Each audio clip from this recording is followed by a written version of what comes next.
और भगवान के दास होकर के भगवान के नाम की इज्जत रखिए आप। ये तिलक, ये कंठी, ये छाप धारण करके हरिदास कहा करके भगवान की अवहेलना मत कीजिए। इतने बड़े स्वामी के दासत्व का सौभाग्य मिला। कुछ लोग शर्माते हैं तिलक लगाने में, कंठी बंद। अरे शर्माओ पराई माता बहनों की तरफ गंदी दृष्टि करने में, शर्माओ मदिरा पीने में, शर्माओ दूसरे का मांस खाने में, शर्माओ चोरी करने में, हिंसा करने में। भगवान के दासत्व के लिए तुम्हें शर्म लगती कि तिलक लगाएंगे लोग क्या कहेंगे, बुरा काम है। कंठी बांधेंगे लोग क्या कहेंगे, सत्संग सुनेंगे लोग क्या कहेंगे, सत्संग सुनते हैं। कल उनसे एक प्रश्न हुआ, इसलिए बात आई कि कुछ भाई लोगों को ये शर्म लगती है कि छुपा करके, नहीं तो लोग क्या कहेंगे। लोग यही तो कहेंगे ये बड़ा भगवान का भगत बनता है। हमारा संबंध कहां से जोड़ दिया, भगवान से जोड़ दिया। ये हमारी निंदा की बात है क्या? अगर गुरु मंत्र ले लिया है, तिलक कंठी धारण नहीं करते हो तो बहुत बड़ा अपराध करते हो। ये तुम्हें नरकगामी बनाने की स्थिति में पहुंचा देगा, मनमानी आचरण कराएगा और अपराध बन जाएगा, दुर्गति में पहुंच जाओगे। ये दासत्व है जो हम कह रहे हैं, उसको प्रार्थना को मान लीजिए।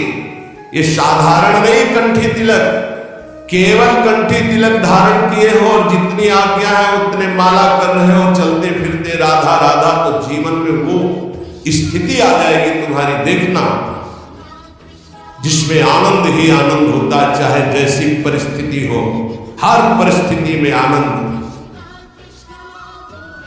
अरे कोई हमारे प्राण लेने की धमकी दे दे कि अगर कल से तिलक लगाओगे तो चौड़ी छाती करके 12 तिलक लगा के घूमना चाहिए, मार देखते हैं तू जगत का विधाता है या विधान किसी और का है। अगर मरना है तो तू मारे या ना मारे, मरना ही है उसी क्षण। अगर नहीं मरना है तो काल भी नहीं मार सकता। समझ जाए शरणते डरत ना काल डर। किसी की मजाक करने पर, विनोद करने पर तुम कंठी तिलक और माला छोड़ दो, लोग क्या कहेंगे। धिक्कार है तुम्हारी बुद्धि को जो भजन की तरफ चलने के लिए लज्जा करती है और पाप की तरफ चलने के लिए छाती चौड़ी कर देते हैं। पाप की तरफ लज्जा नहीं रहेगी। अरे चौड़ी छाती करो भगवान के दासत्व के लिए। कैसे? अकबर आगरे में आया कर तो देखा जिधर दृष्टि डाले सब तिलक छापधारी राजा लोग बैठे। वो बादशाह था दिल्ली में, प्रधान पद पर बैठा हुआ। उस समय ऐसा था, छोटे छोटे राजा होते थे और उन सब का बादशाह स्वामी होता था। जैसे हर प्रदेश के मुख्यमंत्री अपने राष्ट्र, तो देखा सब राजा तिलक, मेरा फरमान सुना दिया जाए, जो कोई कल तिलक लगा के आएगा तो गर्म लोहे से मस्तक दाग दिया जाएगा, मानो मृत्यु दंड। अब सब थर्रा गए, बादशाह का फरमान लागू ही हो जाएगा। दूसरे दिन जितने और राजा थे सब कोई तिलक नहीं लगाए, कोई कंठी नहीं था, मृत्यु का भय। हरिराम व्यास जी के शिष्य मधुकर शाह ने विचार किया कि गुरु प्रदत्त तिलक कंठी है, ये तो एक मुल्क का बादशाह है, अनंत ब्रह्मांडों के बादशाह का ये दासत्व परम सौभाग्य से मिलता है। आपको क्या पता है? आपको ऐसा खिलवाड़ लगता है कंठी तिलक? ये खिलवाड़ नहीं है। मंगल सूत्र की महिमा तो सुहागवती ही जानती है ना। कुंवारी कन्या क्या जाने, जिसने वरण ही नहीं किया या व्यभिचार नहीं किया जाने, जिसने पातिव्रत ही नहीं धारण किया। ऐसे ही कुमारगामी क्या जाने सत्य मार्ग के इस कंठी तिलक का प्रभाव। तो क्या जरूरत है इसकी, अंदर अंदर भजन करो। ऐसे ऐसे भी बड़े कहने वाले आते हैं, क्या जरूरत है मांग भरने की, क्या जरूरत है सुहाग भरने की। ये वो बातें करते हैं जिनकी धर्म नहीं है हृदय में। उन्होंने सोचा गुरु प्रदत्त तिलक कंठी और ये कह रहा है नहीं बांध के आना, तो मृत्यु स्वीकारा, सभा में मरूंगा लेकिन कंठी तिलक नहीं उतार सकता।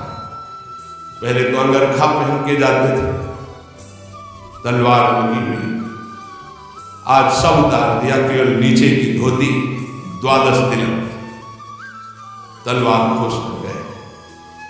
सभा में वैसे तो जाकर बंदगी की जाती थी, बिल्कुल बंदगी नहीं की, सीधे खड़े। अकबर ने कहा कि तुमने फरमान नहीं सुना मधुकर साहब?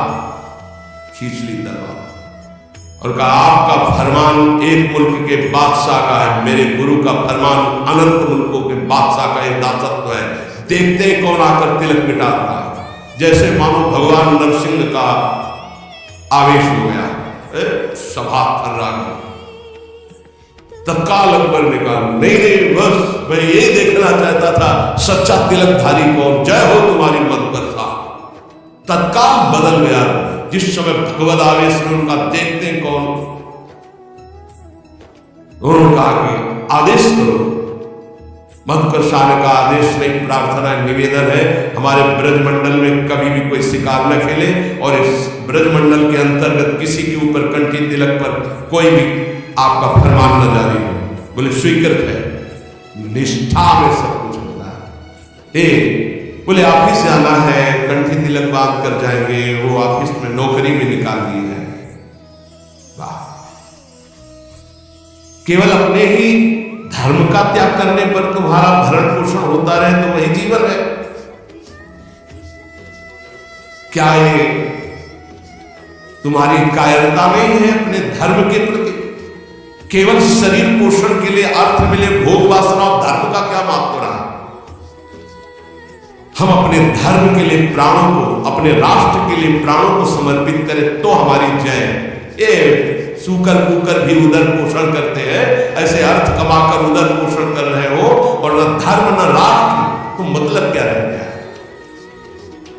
हरि को दास कहाए के गुनाह करे ना कोई। ये ध्यान रखना चाहिए। भगवान के दासत्व की इज्जत रखो।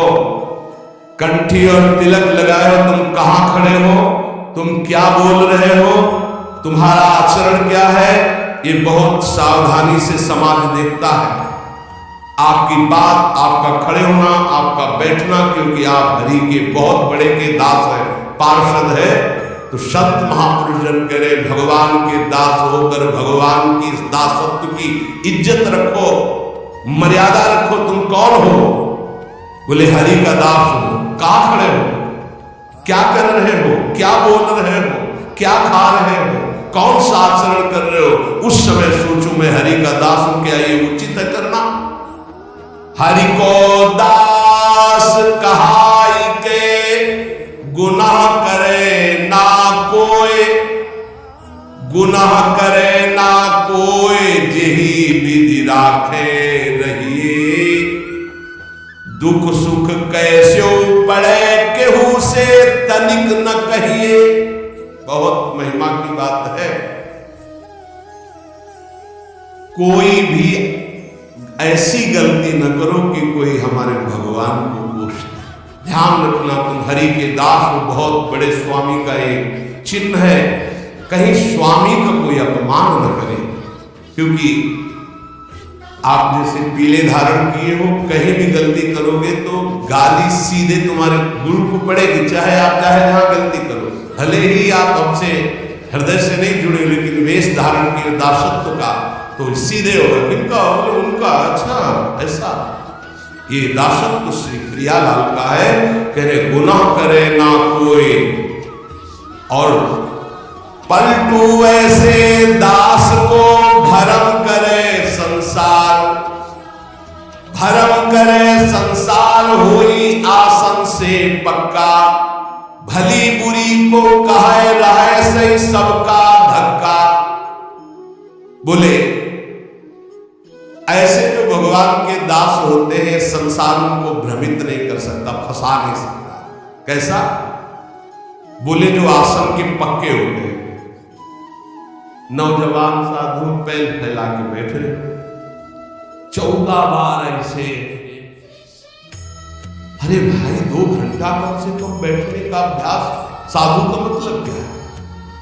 अगर 2 घंटे से हाथ रख दे तो ऐसे ही हाथ रखे ऐसे ही बैठे, ब्रह्मचारी हो, हर नस नाड़ी में पावर है, भगवत चिंतन परायण हो, ऐसे शांत 6-6 घंटे से दासन पद्मासन ऐसे 6-6 घंटे शांत बैठे, ब्रह्माकार मूर्ति, भगवदाकार मूर्ति, ये हमारा परम आनंद है।